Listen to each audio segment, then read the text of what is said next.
చేసుకోనంటేనేమో నువ్వు కొడతావు, చేసుకుంటా అంటేమో ఆయన కొడతాడు. నీ ఇద్దరు పొత్తులో నేను చేస్తున్నా. Watch our film Raju vs. Rambai with extended cut, streaming now only on ETV Win.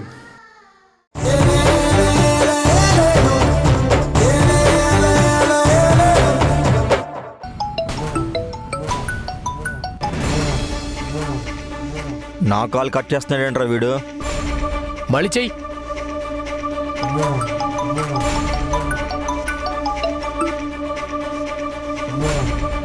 మళ్ళీ కట్ చేస్తున్నాడు వీడు. కాలుస్తుంటే కట్ చేస్తున్నావేంటి మామయ్య? మాట్లాడండి, పర్లేదు. అంత ఇంపార్టెంట్ కాల్ కాదులే అల్లుడు, హెడేక్ కాల్స్ ఇవన్నీ. మళ్ళీ చెయ్యి. పదే పదే చేస్తున్నారంటే ఏదైనా ఎమర్జెన్సీ అయి ఉండొచ్చేమో. తీసి మాట్లాడు మావయ్య. ఇది అప్పడిగే బ్యాచ్ అల్లుడు. అప్పు అడగాలంటే మాత్రం ఇలానే పదే పదే చేసి సతాయిస్తూ ఉంటారు. అప్పు తీసుకున్నాక మనం ఎన్నిసార్లు ఫోన్ చేసినా తీరు, స్విచ్ ఆఫ్ చేసేస్తారు, మనల్ని బ్లాక్ లో కూడా పెట్టేస్తారు. వీడు ఫోన్ చేయడం ఆపేలా లేడు, స్విచ్ ఆఫ్ చేసేద్దాం.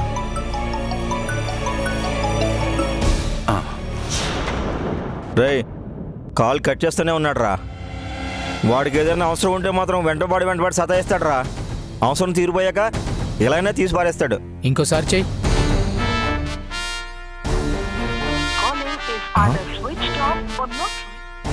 స్విచ్ ఆఫ్ చేసుకున్నాడు రా. నా కాల్ కట్ చేయడాన్ని భరించలేకపోతున్నాను రా. అలాంటిది నేను ఫోన్ చేస్తుంటే స్విచ్ ఆఫ్ చేసుకుంటాడా? వాడిని వదిలిపెట్టకూడదురా. ఒక్క 10 నిమిషాలు వచ్చేస్తాను. Okay madam.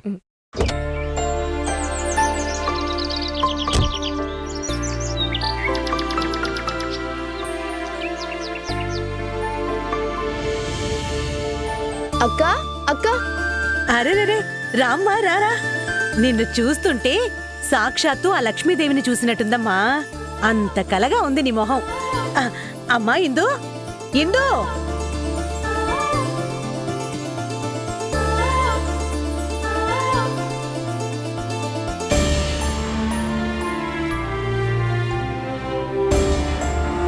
ఏంటక్క, ఏమైంది నీకు? ఇలా చిక్కిపోయి మొహం బాడిపోయి ఉంది. సరిగ్గా తింటున్నావా లేదా? అలా అడగమ్మా.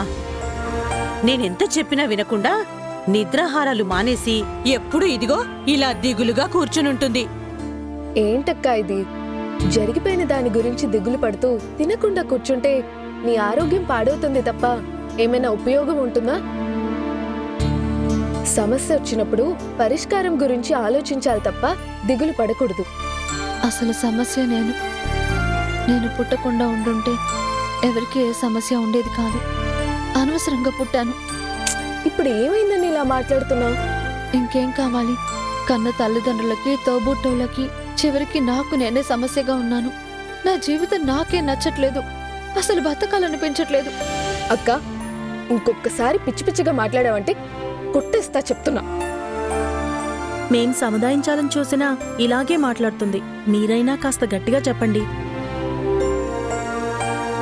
అక్క ప్లీజ్, ఇలా డిప్రెసివ్ గా ఉండకు. కొంచెం పాజిటివ్ గా ఆలోచించు. లేనిపోనివన్నీ ఆలోచిస్తూ నీలో నువ్వే కృంగిపోకు. నీ ఆరోగ్యం పాడైపోతుంది. తిన్నావా? తినడం గురించి మాత్రం అడక్కండి. ఏదైనా తెచ్చి పెడితే అది ఎండిపోయి అలాగే ఉంటుంది తప్ప అస్సలు ముట్టుకోవట్లేదు. బతిమాలి మాకు విసుగొస్తుంది తప్ప ఇందు చేత మాత్రం మేం తినిపించలేకపోతున్నాం.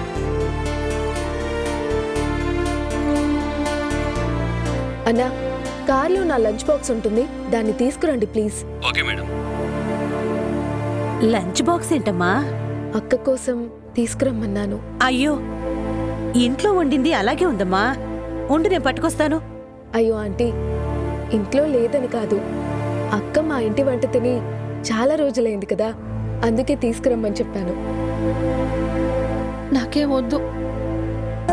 వద్దని నువ్వు చెప్పడం కాదు, అంతా నీ ఇష్టమేనా? అడుగుతుంటే బెట్టు చేస్తున్నా. దేనికైనా ఒక లిమిట్ ఉంటుంది. నిద్రహారాలు మానేసి అందరిని ఎందుకు ఇబ్బంది పెడుతున్నా? నువ్వెలా ఉంటే వీళ్ళెలా సంతోషంగా ఉంటారు చెప్పు? వచ్చే ముందు మీ ఆయనకి ఫోన్ చేసే వచ్చాను, అంతా చెప్పారు. మేడం, థ్యాంక్స్ అన్నా. Okay madam. ఆంటీ, ఒక ప్లేట్ ఇవ్వరా? సరేనమ్మా. మధు, నాకిప్పుడేం వద్దు, తర్వాత తింటాను. తర్వాత ఏం తింటావు? వీళ్ళ బుర్ర తింటావంతే. నువ్వు రా చెప్తాను. అది కాదు మధు. రా రా. ప్లీజ్ మధు, నాకేం వద్దు. నువ్వేం మాట్లాడకక్క, నేను తినిపిస్తాను, నువ్వు తిను. అది కాదు మధు. అదేం కుదరదన్నానా? తినక్క.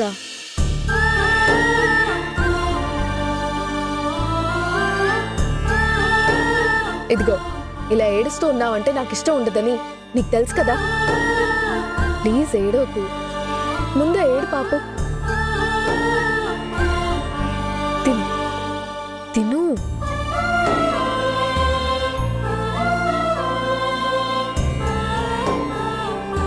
నేను ప్రతి పూట ఫోన్ చేస్తూనే ఉంటా. తినలేదని చెప్పారనుకో, నేనొచ్చి తినిపిస్తా. నన్ను ఇబ్బంది పెట్టకూడదని నువ్వు అనుకుంటే వీళ్ళని సతాయించకుండా టైంకి తినాలి. అక్కడ మా నాన్న, ఇక్కడ మా అక్క, సరిపోయారిద్దరు. ఏమిటోనమ్మా, రోజులు గడుస్తున్న కొద్దీ పరిస్థితి మెరుగుపడుతుంది అనుకుంటే ఇలా అవుతుంది అనుకోలేదు. ఇందు అక్కడికి రాగానే మీ నాన్న మనసు కాస్తైనా కరుగుతుందనుకున్నాం. కానీ ఆవేశపడి అలా ప్రాణాల మీదకి తెచ్చుకుంటాడని ఏమాత్రం ఊహించలేదు. నువ్వు మీ అమ్మగారు ఎంత పిలిచినా రానని మొండిగా ఉన్న మీ అక్క చివరి నిమిషంలో మీ అత్తగారు పిలవడం వల్లే వచ్చింది.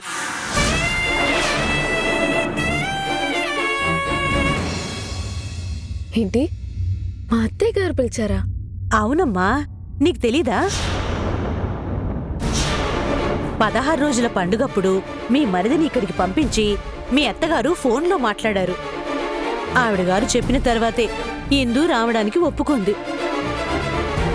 ఆ రోజు అందరం సంతోషపడ్డాం గాని ఇప్పుడు ఆలోచిస్తుంటే ఆ రోజు ఆవిడ ఇందుతో మాట్లాడకుండా ఉంటే బాగుండేది అనిపిస్తుంది.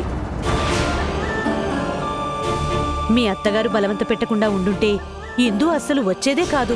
అలా రావడమే తప్పైపోయింది. మీ అక్కని చూడగానే మీ నాన్నిలా ప్రాణాల మీదకి తెచ్చుకొని ఈరోజు ఆరోగ్యాన్ని ఇలా చేసుకున్నారు. అక్కడ అంత గొడవ జరుగుతుంటే మా నాన్నకి ఈ విషయం ఎందుకు చెప్పలేదు?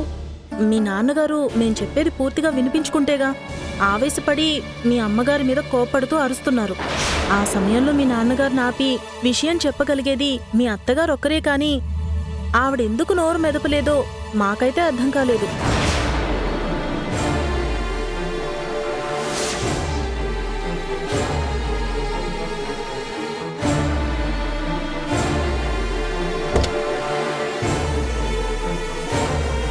అన్నా, ఇంటికి పోనివ్వండి.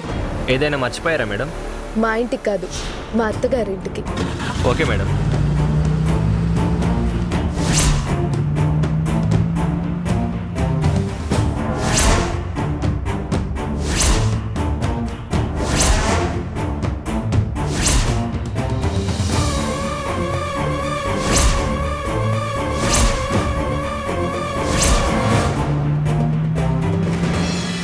సుధీర్ వెళ్ళి మాట్లాడి రానా అని అడిగినప్పుడు వద్దు అని ఖచ్చితంగా చెప్పేశాను.